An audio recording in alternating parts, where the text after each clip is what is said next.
Hi everyone, I'm Chef Tucker. Let's work on your cutting technique. Now, in previous shorts, I've shown you guys how to do the C grip and the claw grip. So today we're going to work on actual cutting and how to hold your knife. Pretty simple stuff, but let's just go through it. Now, I've seen a lot of people throughout my years take their knife, and for this I'll turn it upside down, and they go, that's beautiful, it sounds great, but that actually can dull your knife kind of quick. The edge is what cuts, and what you're doing is just smacking the cutting board with it. How a knife cuts, and this is what I learned from my dear father, is your knife goes forward on the edge, and that's what actually does the cutting. With that, you don't have to put a lot of force into it. You don't have to smack it. If your knife is sharp, it just slides right through whatever you're cutting. Now, this is how it looks.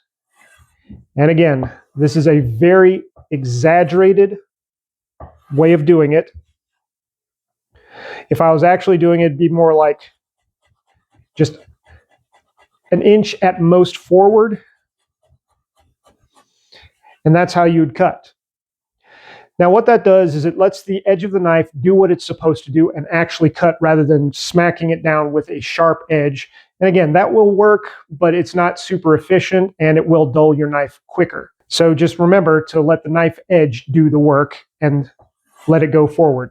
Ideally, it shouldn't come off the cutting board, but sometimes if you got something big, you just do what you do. The key part is to get comfortable with this and do it safely.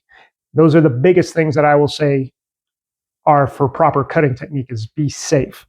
Now, speaking of safety, there's a couple ways to hold the knives that I've seen chefs do that are generally accepted, and the way I handle it too is, one, you use the handle for what it's meant to be, and that is you just grab it and you hold it like that. What that does is it puts your hand exactly on the knife handle where it's supposed to be. The guard stays in place, the butt of the knife is right there, you don't have to worry about it.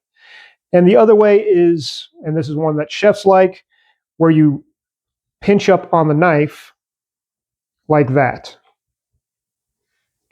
And this gives you a little bit more control, and it's just something that you do. But what will happen is you'll start to get a callus on your hand, and that's one way you can tell which way a chef holds his knife. Now, a lot of people will do the finger down, and that's okay if you're cutting a steak at your plate, or I'll sometimes do that if I have a very specific, precise cut, like I'm trying to do like a very delicate cut. If I'm just cutting mushrooms or steaks or whatever, this is very bad. And the reason why is because you think you have control where your hand is going, but when you flip it over, you actually have a lot of space where your hand is just not gripping the knife like it should. And what happens is, as you're cutting, the knife can wobble, especially if you don't have a lot of control over your grip, and you have to grip down harder to get that same control.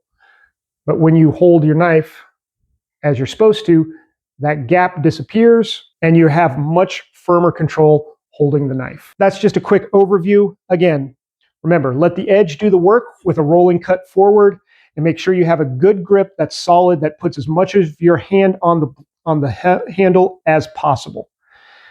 And now you know a little bit more about cutting techniques. Take it into the future, and remember, like I said, be safe. That's the most important thing. And if you like what you saw here, make sure you hit the like, share, comment, subscribe, all that great stuff. It helps me grow, and I really do appreciate it. And as always, now that you got another technique, go out and conquer the kitchen.